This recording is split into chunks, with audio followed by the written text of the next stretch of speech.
of Jock Talk, my friends. I hope everybody's prepared to be entertained and dazzled for the next hour or so as me and Big Joe and the Big Rig get you caught up on what's happening with all things Dallas Cowboys and a little off the field content. What's happening, dog? Locked and loaded. Oh, locked and loaded. I like to hear that. That's good. Let me hip y'all to something before we get started. So, I don't really have a good explanation for what makes somebody go find your Twitter account and delete that thing. One of life's great mysteries, but it happened to me. So if you were looking for the show the other day, that's probably why you couldn't find it, because I didn't have a way to put it out. So your boy started from scratch on Twitter. How about that? So you can follow me at JJT Journalist. No underscore, just JJT Journalist. You can also find me under I am Jean-Jacques Taylor, and we'll get it cranked up from there. I would sit here and moan and groan about it, but you know, man, that's life in a big city, and there's some people out there who just do what they do for whatever reason that they do what they do. And you can't really get caught up in it. You just keep it moving. Improvise, adapt, and overcome. Improvise, adapt, and overcome. You know, he told me that for 20 years. Most of the time he tell me that I get it wrong when I say it, and then I get corrected. But that's it right there in a nutshell.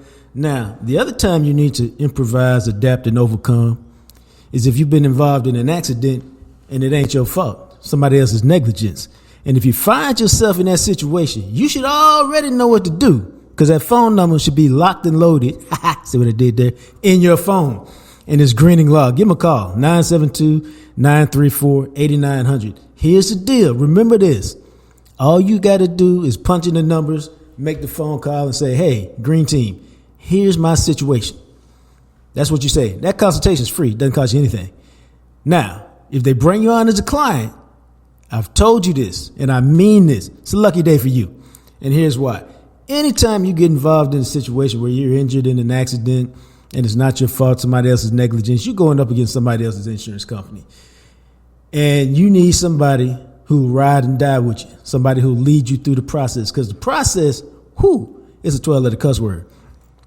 And it's can be intimidating, it can be a little scary, it can be complicated, it can be confusing, you know, a bunch of legal mumbo jumbo. You need somebody to help you through that situation. The green team can do that.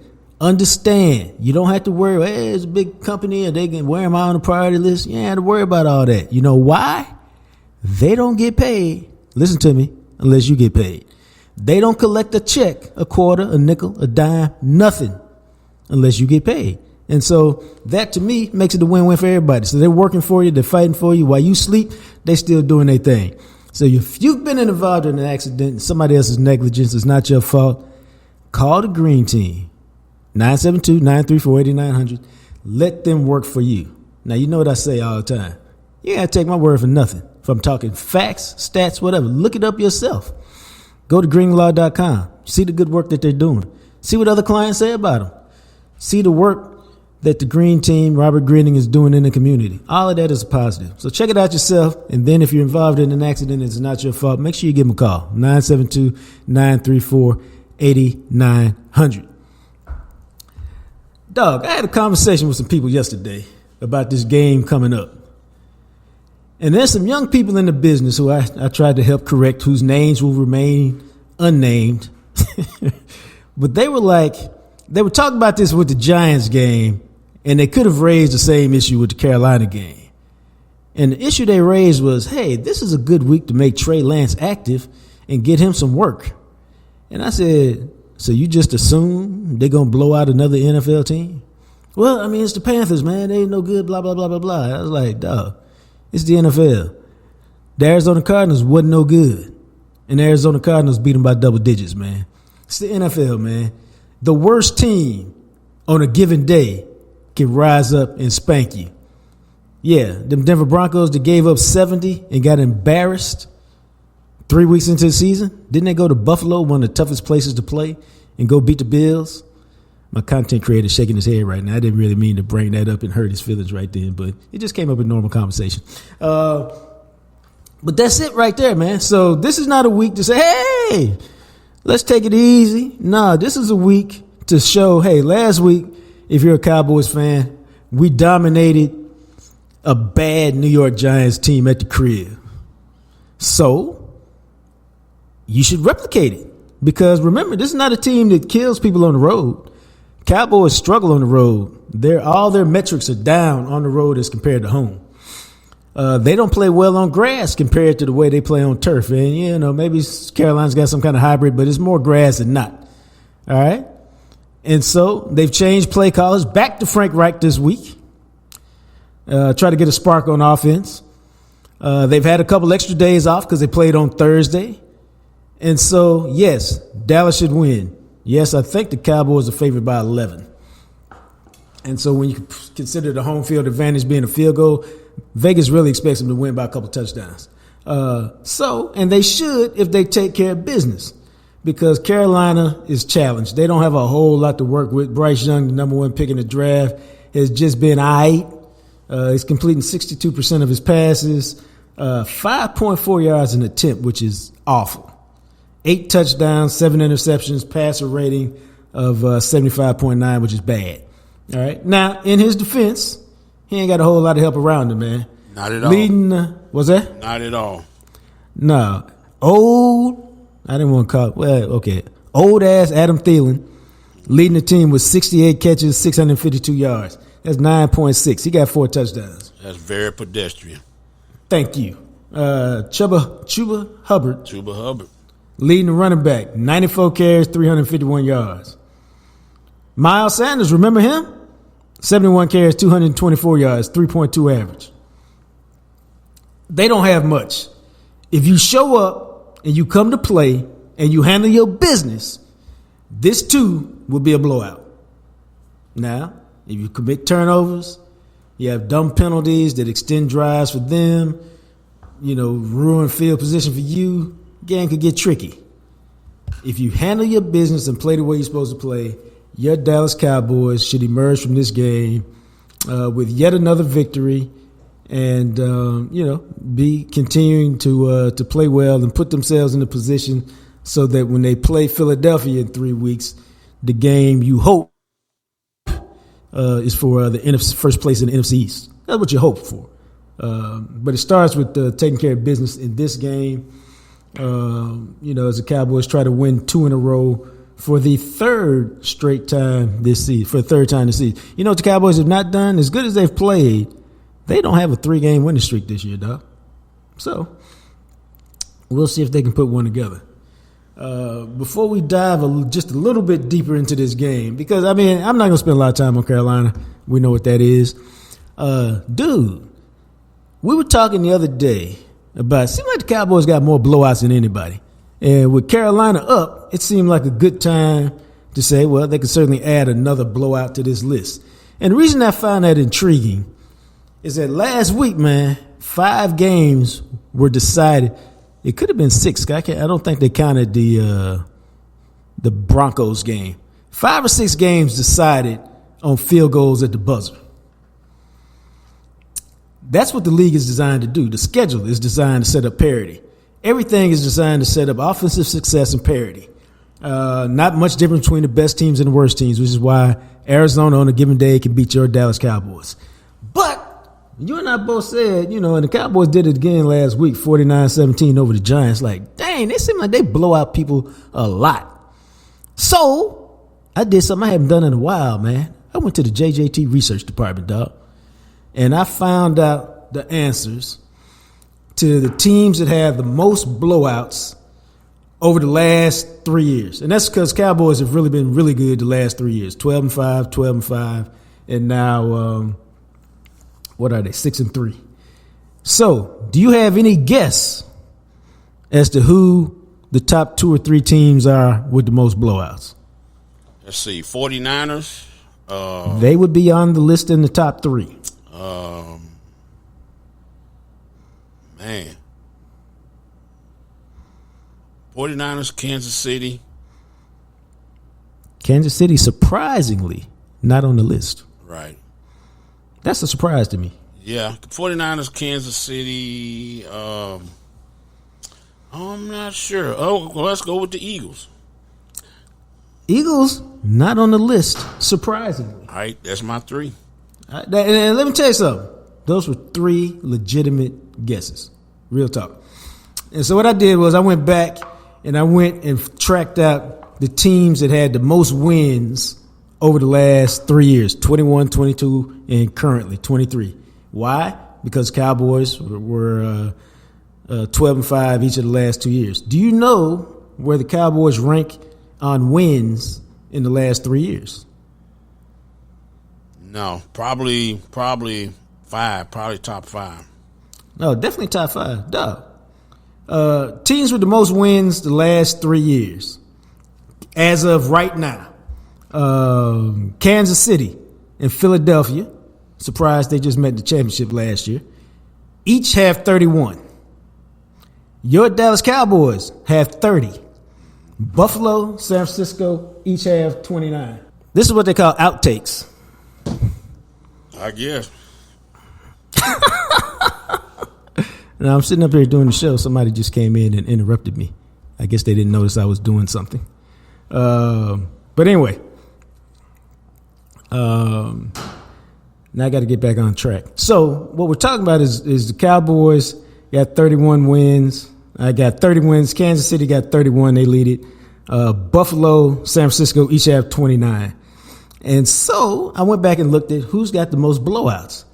And it's a very interesting list when I did that. So the team with the most blowouts since the start of the 2021 season, your Dallas Cowboys, have 13 victories of 20 points or more. And that was my standard. Like 14 points in the NFL can really be kind of a blowout.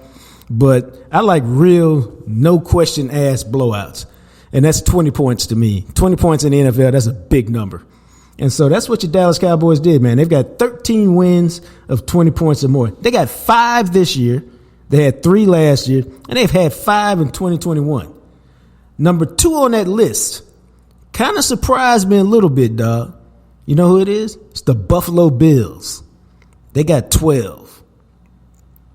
They had 5 in 21, 4 last year, and they got 3 this year.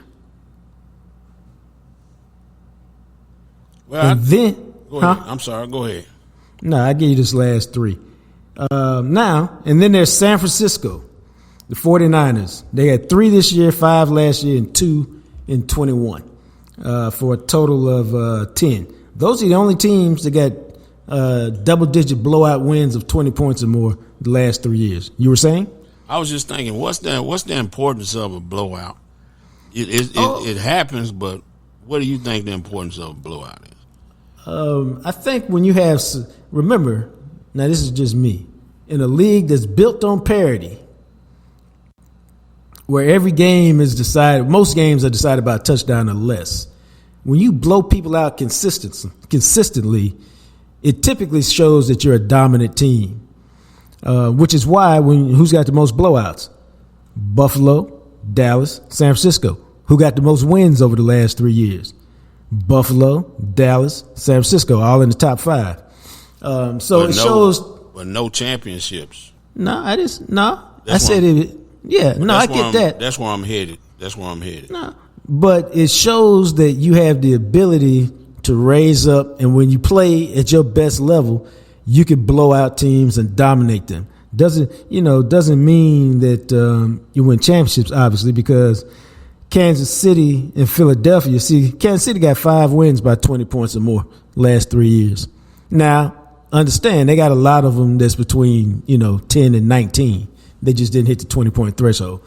Same with Philadelphia, which has got 6. But the other thing to win the championships is in the playoffs, you're not blowing teams out. Right.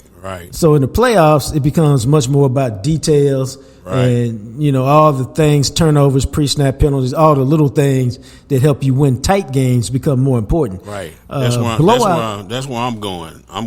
Yeah. You don't learn nothing in a blowout because everything, especially if it's not a quality opponent, because everything works right for you. You learn. I think they learned more in the Philadelphia game than they ever learned blowing the Giants out. Yeah, you can say that.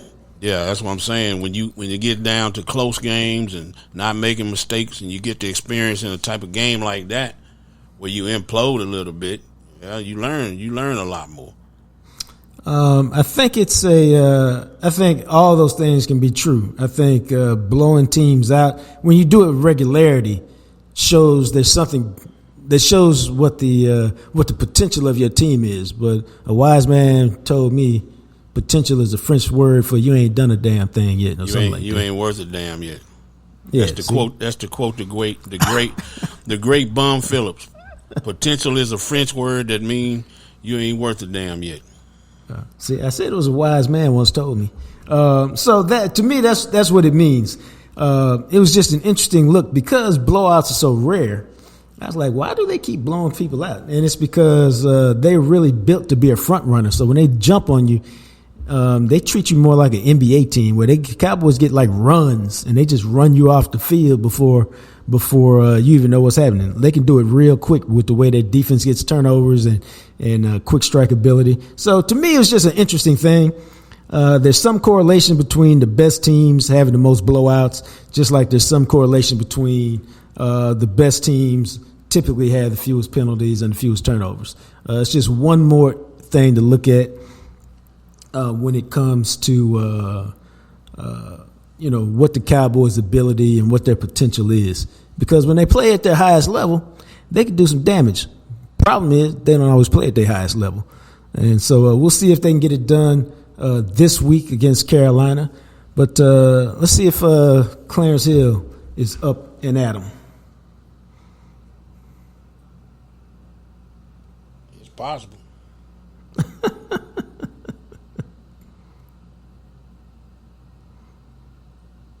I got some technical difficulties going on over here.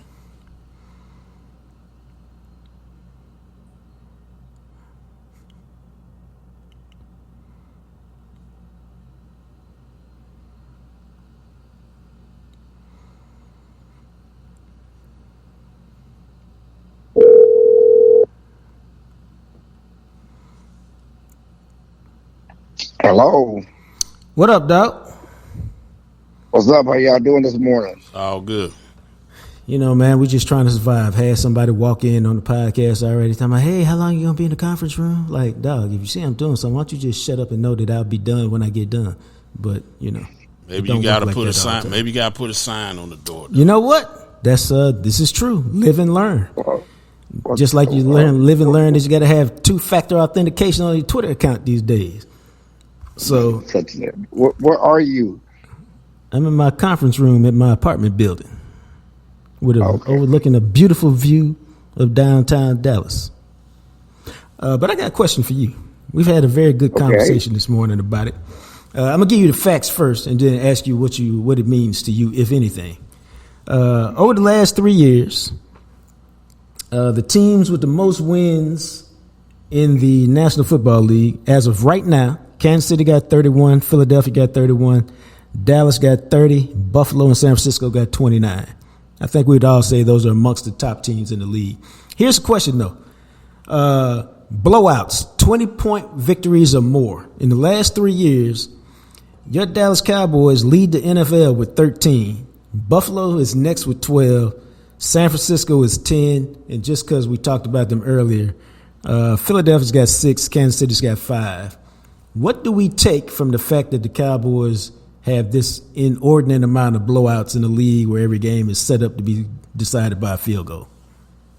Well, I mean, I think part of it is that the NFC East, except for this past year, has been down.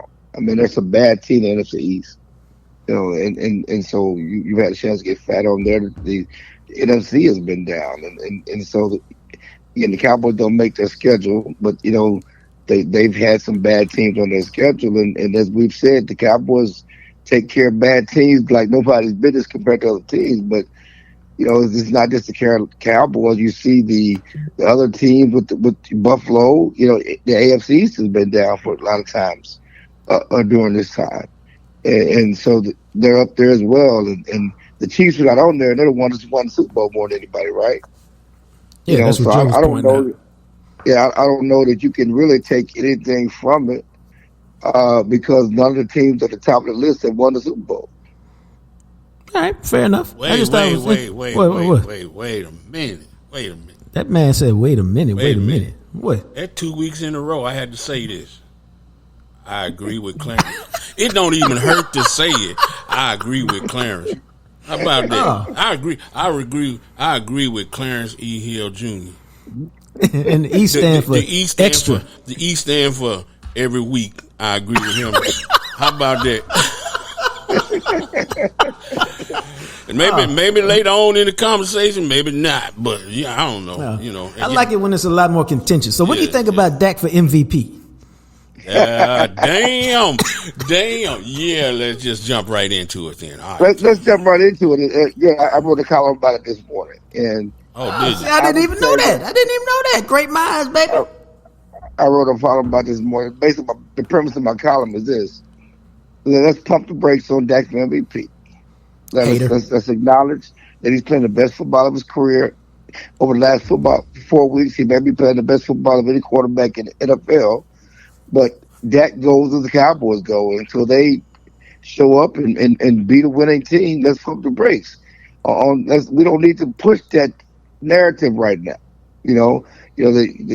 They will have an opportunity to prove themselves. Dak will have an opportunity to prove themselves.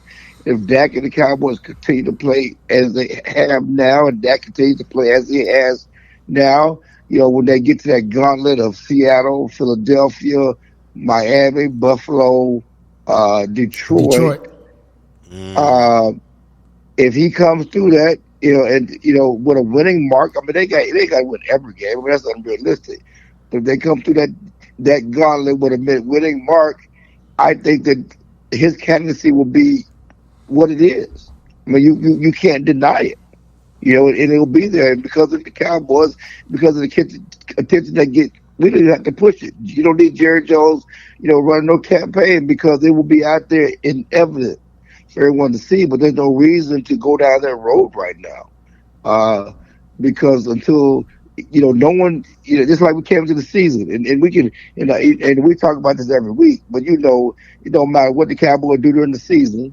It's going to be what they're going to do in the playoffs. It's what they're going to do in the playoffs. If they can win the regular season, but they're going to win in the postseason. And the same thing is that no one's going to take Dak's numbers and candidacy seriously until they do it against teams with winning records. I mean, they don't make the schedule, but the facts are lately they fattened up on some bad teams. They lost to Philadelphia, although he had to play. I do believe that he is playing better, and Philadelphia game is evidence of that. But until they win games against the San Francisco's and Philadelphia's and some teams with winning records, no one's going to take it seriously. Amen to all that.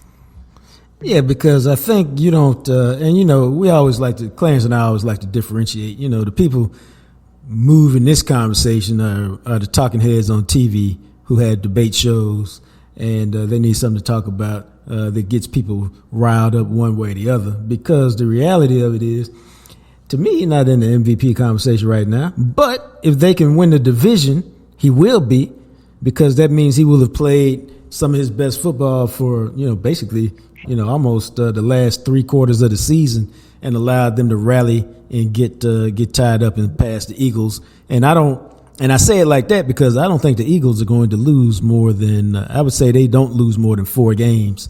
And I really don't think they're going to lose more than 3. So for you to catch them means you got to play some of your best football down the stretch and put you in a position to do that.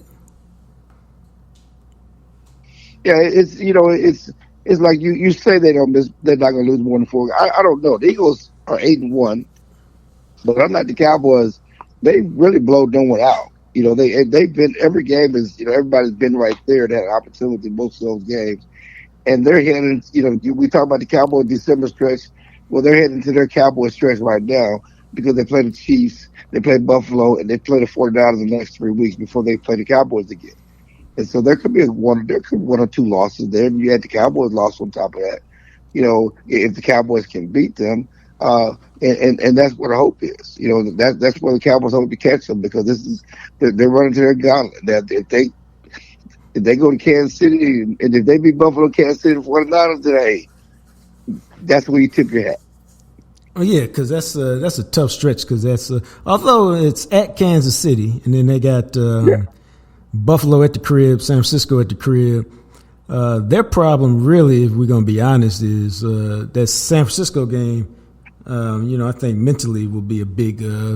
It's just hard to come down the team to when by the time they get to Dallas, it will be we had a big game against a team that beat us in the Super Bowl, a big game against a team that's trying to get home field advantage for and is mad at us because they think they beat us if Purdy hadn't gotten hurt, and then you got to get up yet again for the Cowboys on the road. It's going to be a tough emotional stretch for us. How healthy is Jalen Hurts? That's the question too.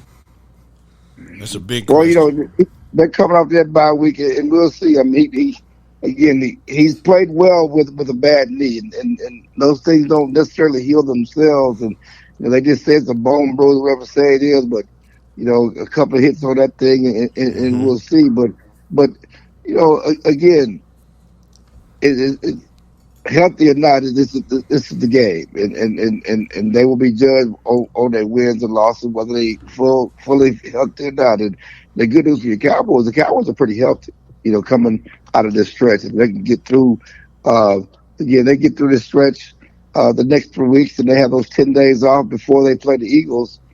They should be sitting pretty. And Mike McCarthy's done a great job of managing their health. He certainly. Right now, they don't even practice on Wednesdays anymore. They have one padded practice every week, and that's on Thursday. One real practice, really padded or not, and that's on Thursday. They don't practice on Wednesday. They don't practice on Friday. They do a walkthrough on Saturday before the game. I mean, he's really doing a good job of trying to take care of their bodies, and I think it's helped certainly with Tyron Smith. We talked about Tyron Smith. Basically, he don't practice during the week, and he just does a walkthrough on Saturday and get ready to play. And he's played pretty well the last couple of weeks. He's played the best football. How healthy is Zach Martin? Zach he's not on the injury report. There's no issues, no open issues about his health at all either. But they pretty much get a Veterans Wednesday off. But like I said, they don't really practice anybody right now on Wednesdays.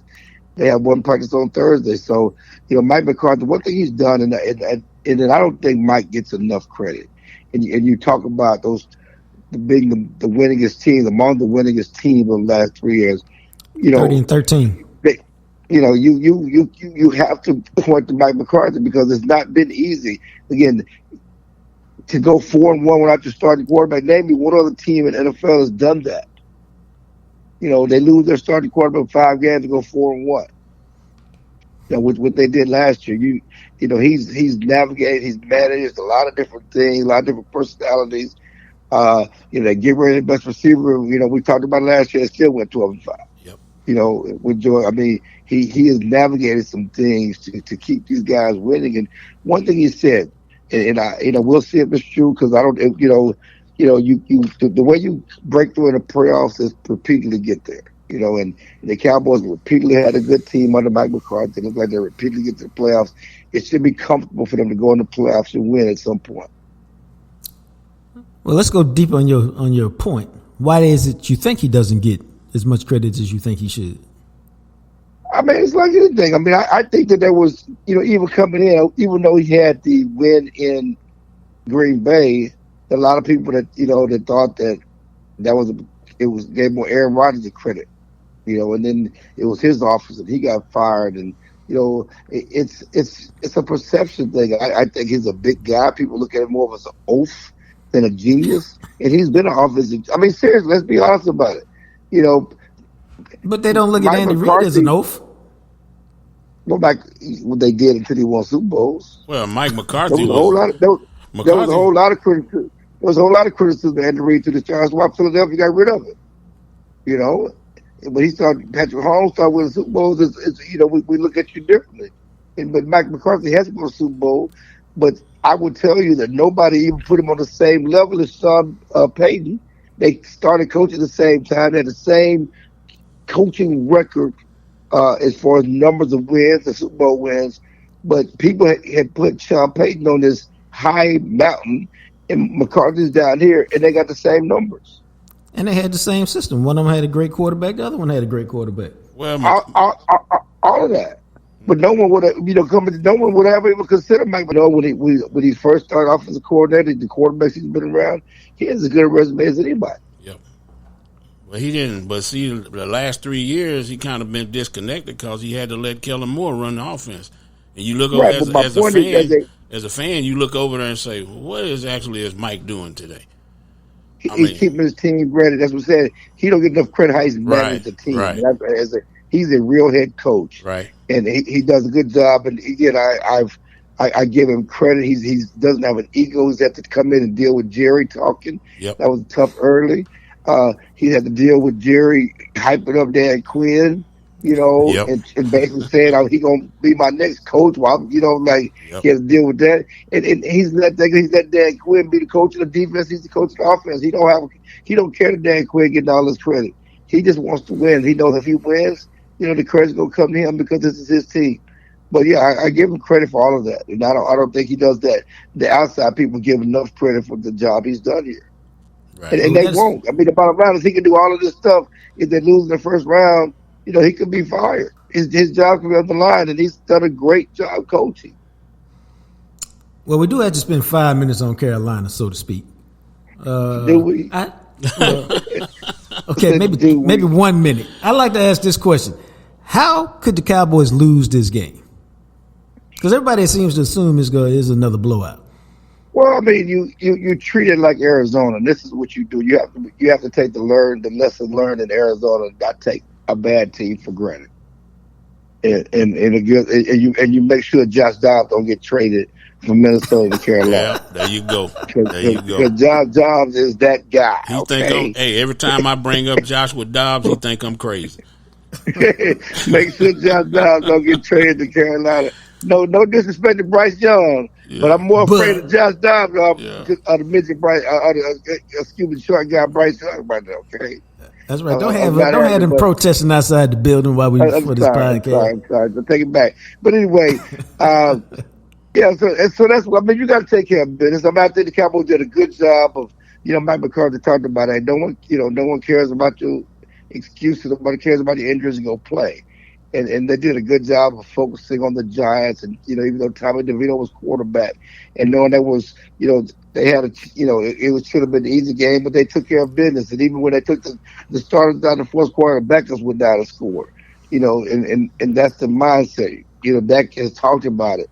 We're running our own race. We're not worried about them. We're not worried about the Eagles. They're not worried about the issue that Carolina has. It's going to be a desperate Carolina team for sure. They just the head coach fired the offensive took the play calling back from the young offensive coordinator, and even people in Carolina were talking about protesting the game and protest how they played, and the coach could be one and done. He could be another one and done coach. That's how bad it is. So they're desperate. They've had the week off. They're coming off a bye, so they're gearing up to play their best game for sure. But the Cowboys got to take care of their business. They take care of their business, do what they're supposed to do, that you win. You're a man with many opinions. Did you think Bryce Young should have been the first quarterback? Oh, coming into the season, that was a tough one. I mean, we all saw him at Alabama, and certainly the things he did in Alabama. But of course, when you're at Alabama, you're playing with the best personnel. And so that makes a difference. You go to Carolina, go to a bad team.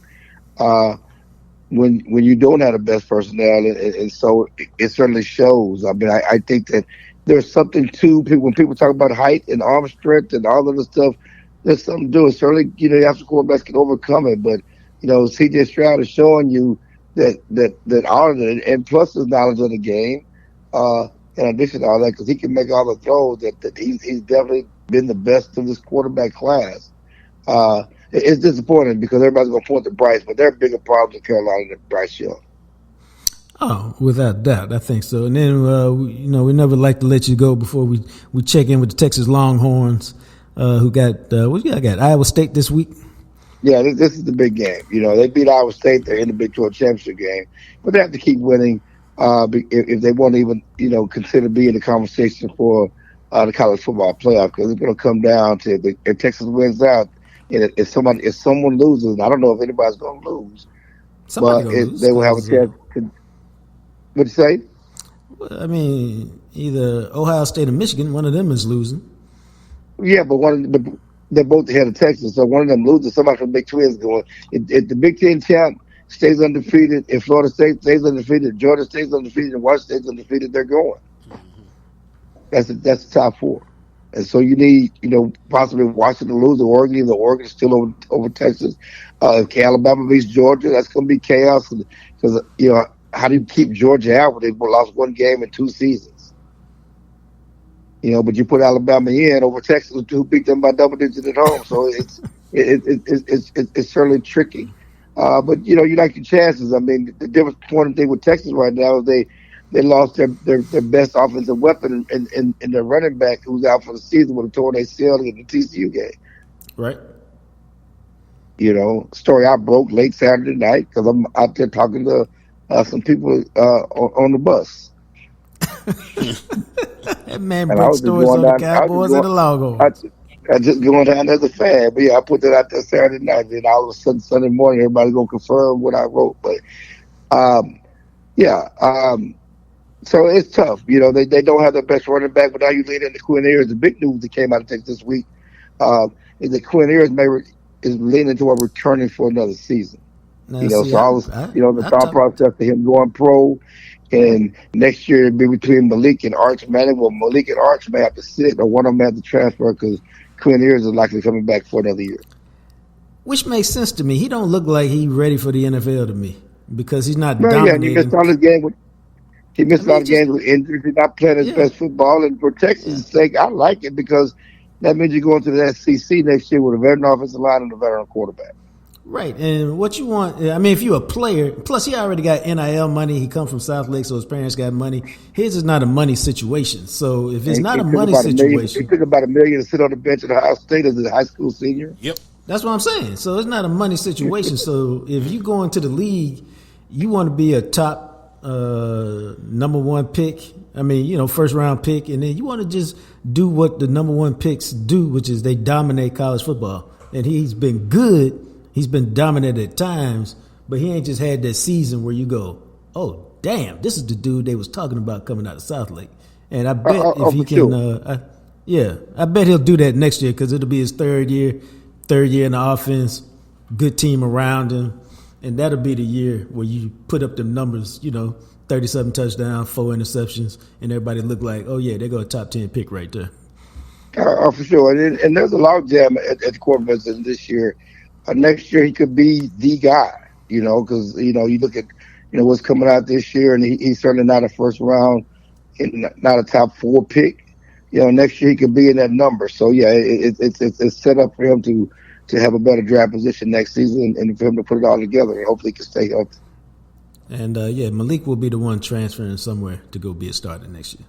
Yeah, and for all people talk about the Mannings are fine. Cooper Manning was at the TCU game this past weekend, tailgating with the parents, and they're okay with him. They didn't send him to Texas to be a hero as a freshman, to be forced on the field out of pressure of saving the program.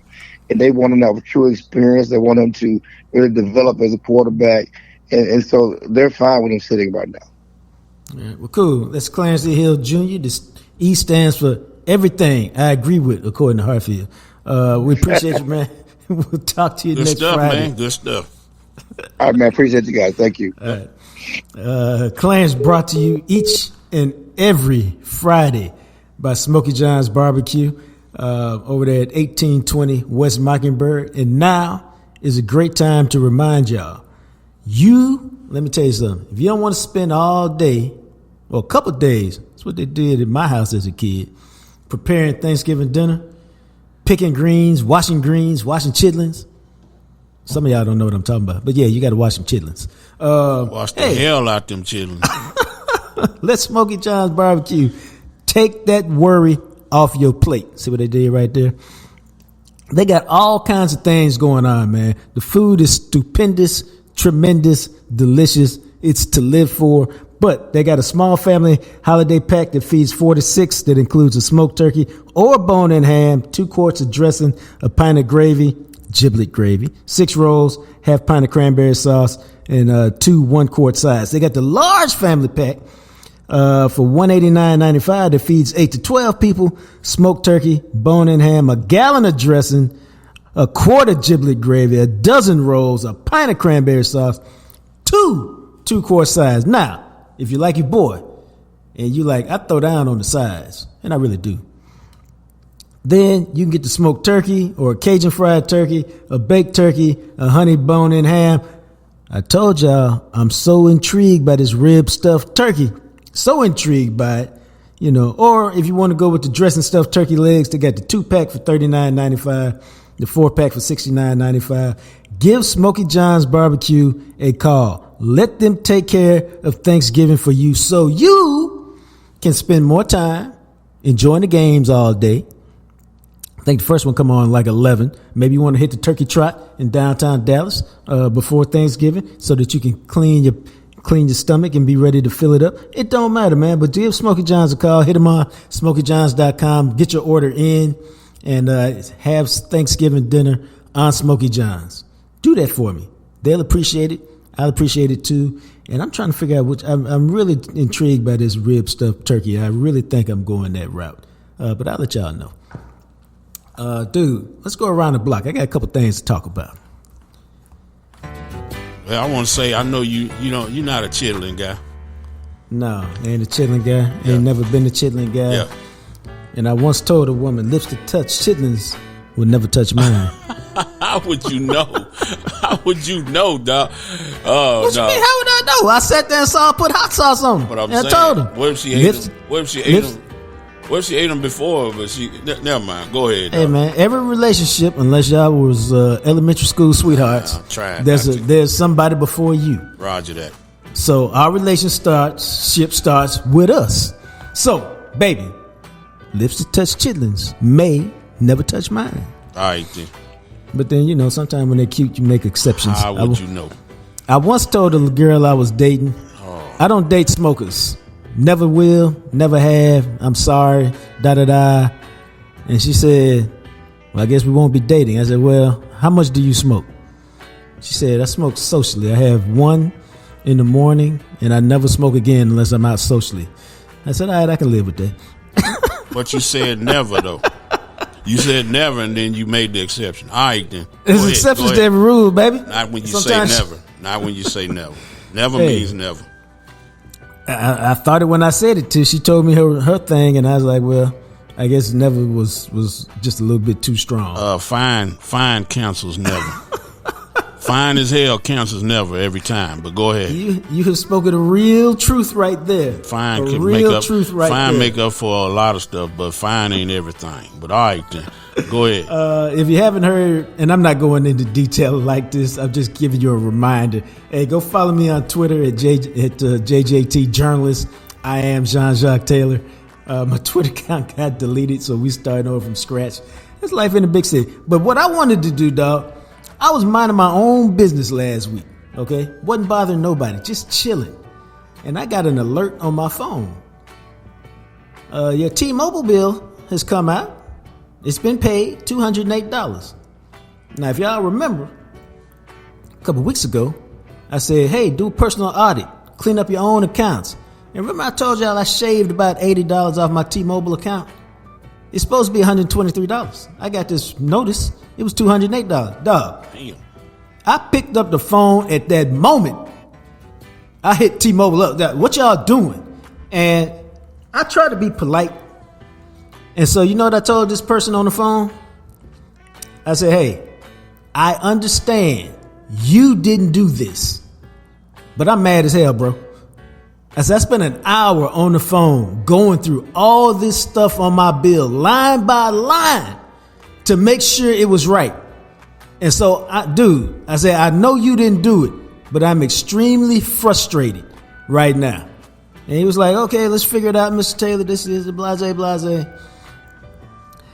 And what happened was they just said, I don't know, man, but they had an extra line on my bill and they hadn't taken it off again. And so this time they took it off. And I said, dog, it's not enough to take it off. I want my account credited. Oh, yeah. And he said, let me go. Do what you got to do, dog. Just don't come back until you say, okay, you're credited. So they did that, and it took a minute. And then I said, what is this other stuff, man? And they fixed that. And I said, dog. And so we got it all back to $123. And I said, dog, I need something. I need a text. I need an email. I need something with your name on it. Because if this happened next week, you're going to have to come to my funeral because I'm going to blow a gasket. Notice I said my funeral. Damn, that's kind of dramatic, but it is. But dog, I understand. I've been violated because they did this. It's my fault because I was not checking my bill regularly. But they did this for like a year, man. Yeah. They stole from me for a year, so I ain't got no more tolerance for them. So I just wanted to tell y'all that once again. I'm telling y'all, imploring y'all, begging y'all, go check your own personal finances and make sure you ain't giving away money like I was. Don't be the fool that I was or I had been. We all striving to get better, and so I'm better. And just so y'all know, I came up with it right here. I'm gonna look at it one more time because I found $10 more this week, dog. I have saved a total of $439 per month from my finances that was going to wasted subscriptions and all this other stuff like this T-Mobile bill. If you just do the math, $439 times 12, $5,200. Now I don't know about y'all. I ain't got $5,200 to waste.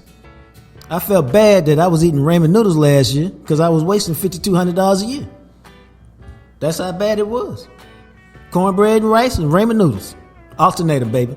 Because I'm wasting $5,200 a year. So now I got that money going automatically deducted to a savings account every month. And so I hope at the end of the year, a year from now, it'll be $5,200 over there. And I'll just be sitting there, look at it and smile, knowing that that's savings from money that I wasted. Cornbread and rice? No, black beans.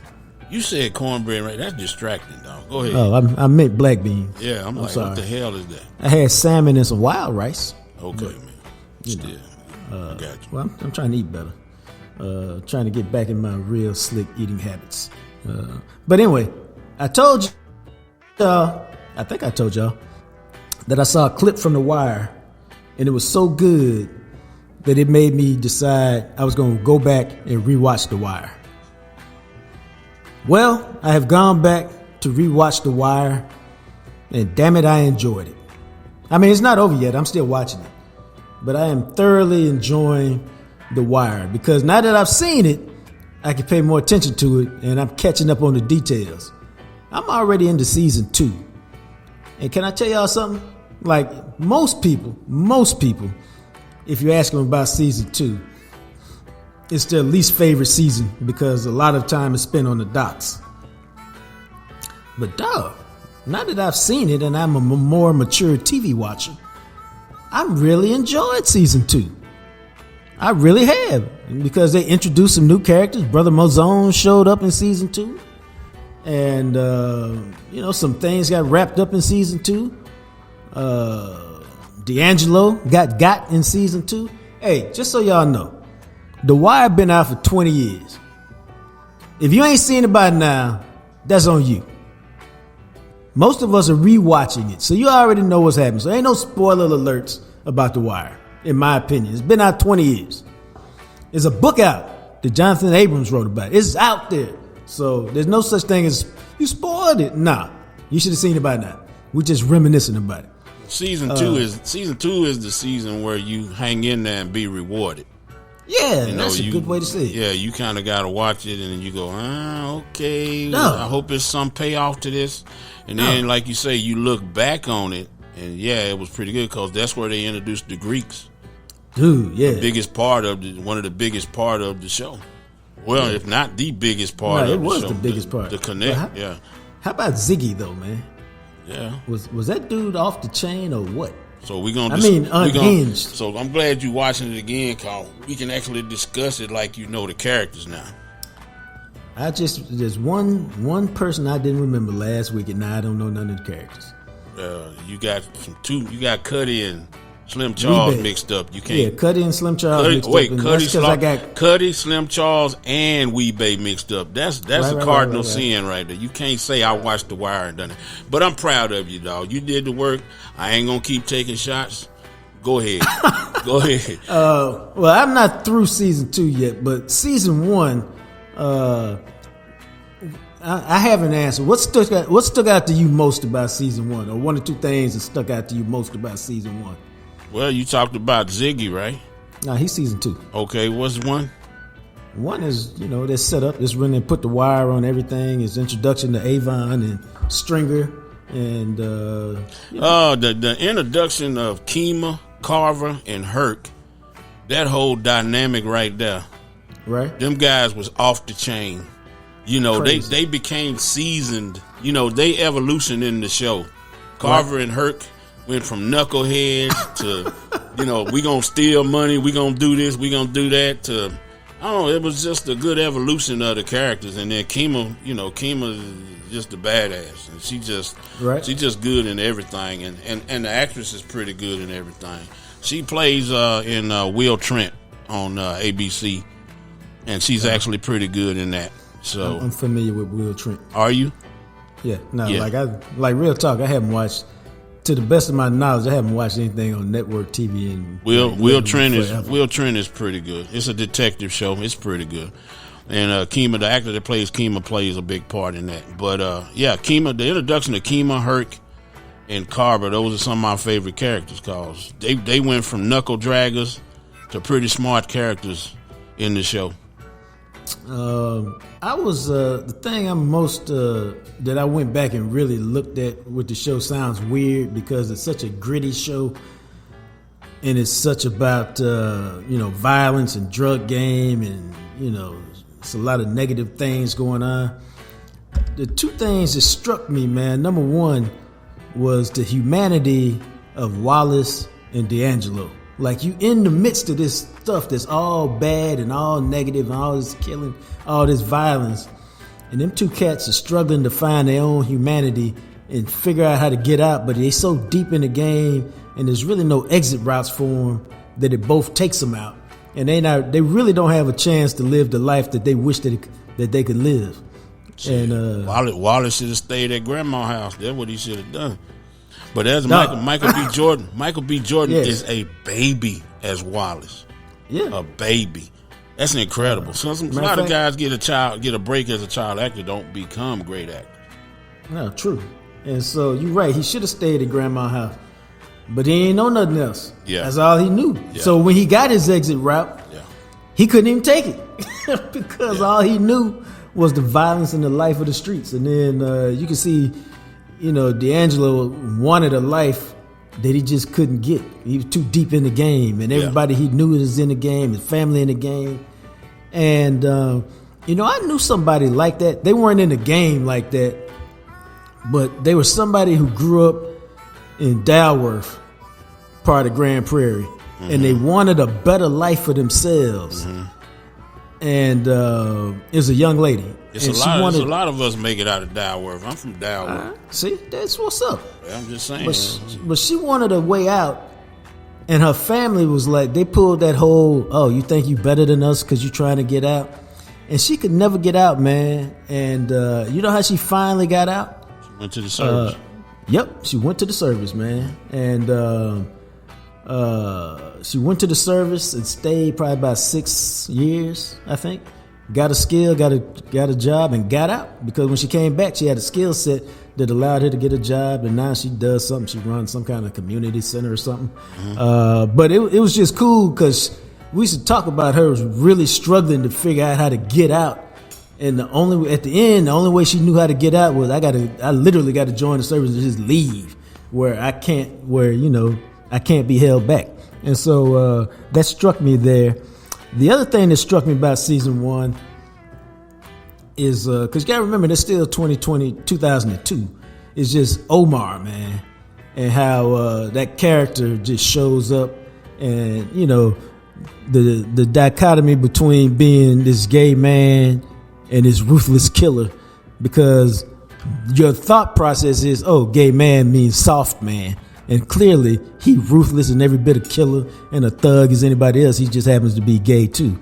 And when they kill his boyfriend, it's just the dynamic for 20 years ago to be able to tell that story and for the characters to really get into it and be true to it was deep to me. Well, I think that's only a dichotomy for HBO because in my hood, gay don't mean soft. It don't mean that.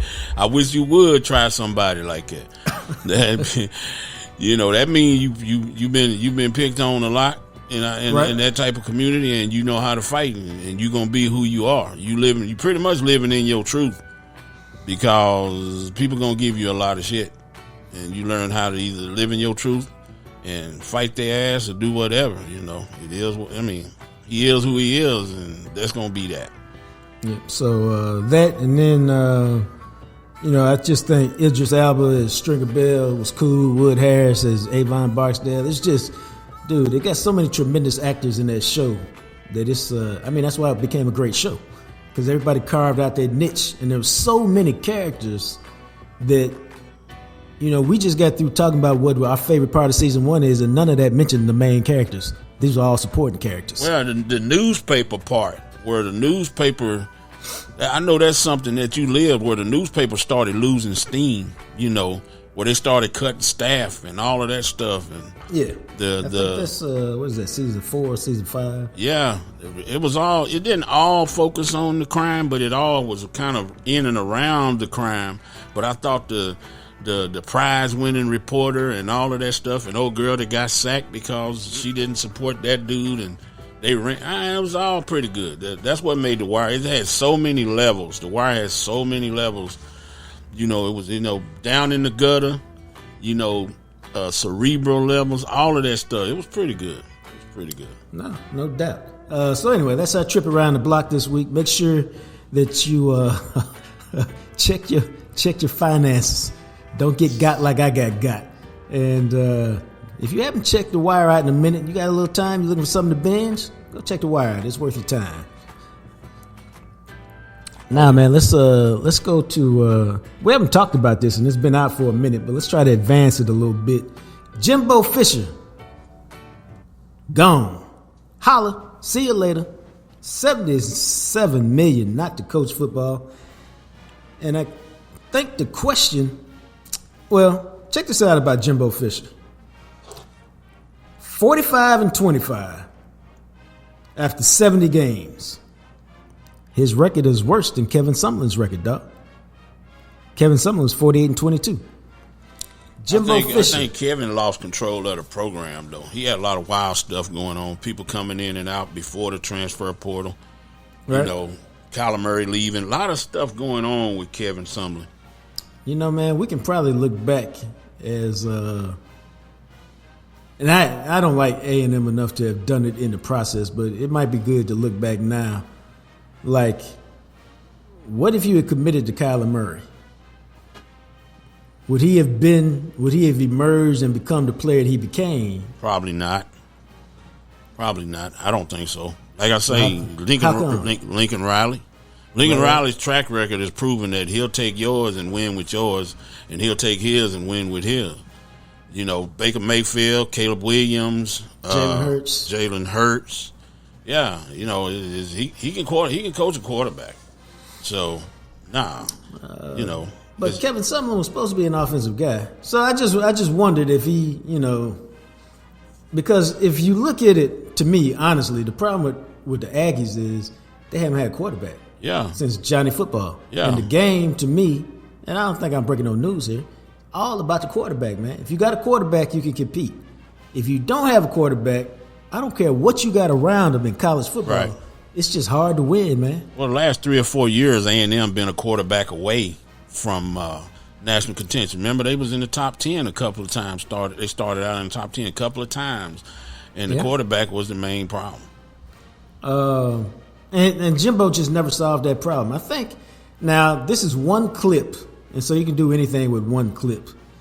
Somebody found a clip from his last year at Florida State. He in the locker room talking to his team at halftime. And he's very animated, very fired up, very energetic. And then they showed a clip from him after the game that they just won, where they beat Mississippi State 51-10. And dog, if you didn't know that was the same guy, you wouldn't know that was the same guy. Completely different demeanor, soft-spoken, no energy. And I don't know Jimbo at all. I just thought it was interesting to show those two clips side by side and say that's the same guy. Last 10 true road games, they just got nothing going for them. For a team that's got the fan base has got, the money has got, the facilities has got, they got nothing. And the question is, who's going to take that job now? Because the Aggies think that they're supposed to be one of the best teams in college football.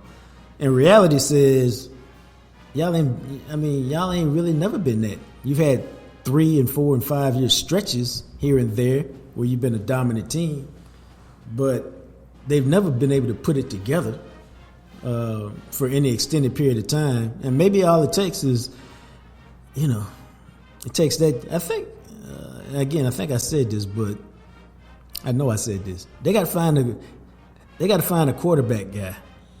Texas A&M, I know a lot of people from A&M. They might not like me saying this, but Texas A&M Baylor is kind of the same program. How you say that? Because Baylor has been pretty good. Baylor has had a Heisman Trophy winner. A&M has had a Heisman Trophy winner here recently. And they'll do 9-4, 9-3. They'll get the big bowl game. They'll get a big bowl win. But they just haven't been on the national, the national level, like top 10, almost playoff type of team. So I think it's damn near the same program where they've been good.